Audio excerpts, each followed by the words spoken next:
جب اکبر نے دین الہی نکالا تو حضرت مجدد الفسانی علیہ رحمہ اس کے مقابلے میں آیا. آپ جانتے ہیں وہ تاریخ. تو اس نے کہا تھا کہ السلام علیکم یہ مسلمانوں کا شعار ہے. تو ایک نیا لفظ لے کر آتے ہیں. جب بھی کوئی کسی کو ملے تو اس کو کہے اللہ اکبر, وہ بھی جواب میں کہے اللہ اکبر. یہ اپنی طرف سے وہ نئی چیز لے کر آیا. لیکن اسلام نے السلام علیکم کیوں رکھا ہے؟ تو اس کا ایک فلسفہ ہے, اور وہ کیا کہ جب کوئی مسلمان کسی دوسرے مسلمان کو ملے تو وہ کہے السلام علیکم. اس کا مطلب ہے تیرے اوپر سلامتی ہو. تو گویا وہ ضمانت دے رہا ہے کہ میرے بھائی, تیری جان, تیرا مال, تیری آبرو, تیری عزت میری طرف سے محفوظ ہے. میں تجھے ضمانت دیتا ہوں سلامتی کی. اور وہ آگے سے کیا کہتا ہے؟ وعلیکم السلام. اچھا تو اگر مجھے ضمانت دیتا ہے تو تو میری طرف سے بے فکر ہو جا. تیری آبرو میری آبرو ہے, تیری عزت میری عزت ہے, تیرا مال میرا مال ہے, اس لیے میری طرف سے تجھے کوئی فکر نہیں ہوگی. اب ایک دوسرے سے انہیں خطرہ نہیں ہونا چاہیے, ایک دوسرے کو ضمانت دے چکے ہیں, عہد کر چکے ہیں. اور اگر ہم سلام بھی لیں اور جڑیں بھی کاٹ دیں تو میاں ہم نے سلام لیا ہی نہیں, ہم نے منافقت کی تھی. حضور نے فرمایا افشوا السلام, تو میں سلام کو پھیلاؤ. یعنی سلام کو پھیلاؤ گے تو امن پھیلے گا. سلام سلامتی سے ہے, یہ آپ امن دیتے ہیں. ہارون الرشید کے زمانے میں ایک شخص کو سزائے موت کا حکم ہو گیا. تو اس قیدی سے پوچھا سزائے موت سے قبل تیرا آخری حق. اس نے کہا کہ میں بادشاہ سے ملنا چاہتا ہوں. انہوں نے کہا ٹھیک ہے.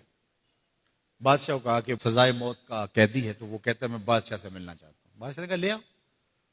تو دربار لگا تھا, تو وہ قیدی زنجیروں میں جکڑا ہوا لایا گیا. اس نے کہا السلام علیکم. بادشاہ نے کہا وعلیکم السلام. آخری خواہش پوری ہو گئی. جلاد لے جانے لگے, قتل کرنے لگے. کہا تو مجھے قتل نہیں کر سکتے. کہا کیوں؟ کہا بادشاہ نے میری ضمانت دے دی ہے, مجھے آزاد کر دیا.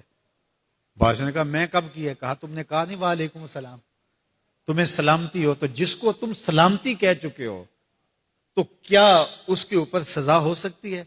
تو بادشاہ مسکرانے لگا, کہا جاؤ میں نے اس کو آزاد کیا. وعلیکم السلام کہہ دیا تو پھر سلامتی ہوگی نا. اسی لیے ہم کہتے ہیں حضور پہ سلام پڑھا کرو. حضور پر جب سلام پڑھو گے تو حضور بھی سلام کا جواب دیں گے. وہ کسی شاعر نے کہا تھا, وہ شعر پتہ نہیں وزن میں ہے کہ نہیں, لیکن شعر مجھے بڑا اچھا لگتا ہے کہ درود پڑھنے سے ثواب ملتا ہے, سلام پڑھنے سے جواب ملتا ہے.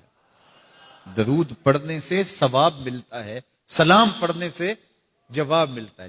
تو ہمارے جو لفظ ہیں ان لفظوں کے پیچھے ایک فلسفہ ہوتا ہے. تو فرمایا المسلم من سلم المسلمون من لسانہ و یدہ, اور یہ ہم نے اپنے اولاد کو بچپن سے سکھانا ہے. اگر ہم نے ان کو اعلیٰ ڈگریاں بھی کروا دیں, ان کو اعلیٰ تعلیم یافتہ بھی کروا دیا دنیاوی اعتبار سے, لیکن یہ بنیادی سبق حضور کا نہ پڑھایا, تو پھر وہ اس تعلیم کے باوصف بھی آپ کو آپس میں الجھتے ہوئے دکھائی دیں گے. اعلیٰ ڈگریوں کے باوجود بھی آپ ایک دوسرے کا گریبان ان کو نوچتا ہوا آپ دیکھیں گے, اس لیے کہ انہوں نے اسلام کا یہ بنیادی سبق تو ماں کی گود سے پڑھا ہی نہیں ہے.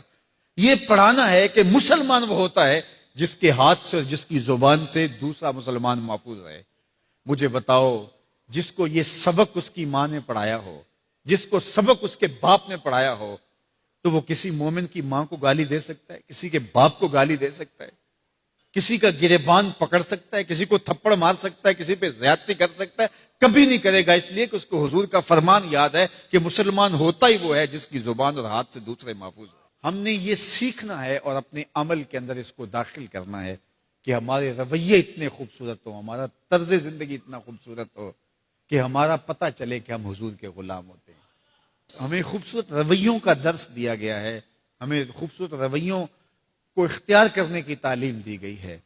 تو ہم اپنے آپ کو دیکھیں اور ہم اپنے دل کو صاف کریں, اپنی زبان کو صاف کریں, اپنی آنکھوں کو پاکیزہ بنائیں, اپنی سوچوں کو عفت دیں, اور دیکھیں کہ ہم کھڑے کہاں ہیں. جس کے 2 دن برابر ہیں, آج کا اور کل کا, تو وہ خرابی پہ ہے. سرخرو وہ ہے کہ جس کے دونوں دنوں کے اندر واضح فرق ہو, ہر لمحہ اس کا بہتری کی طرف چلا جا رہا ہو, تو وہ ترقی کی طرف ہے, ورنہ وہ تنزل کا شکار ہو رہا ہے.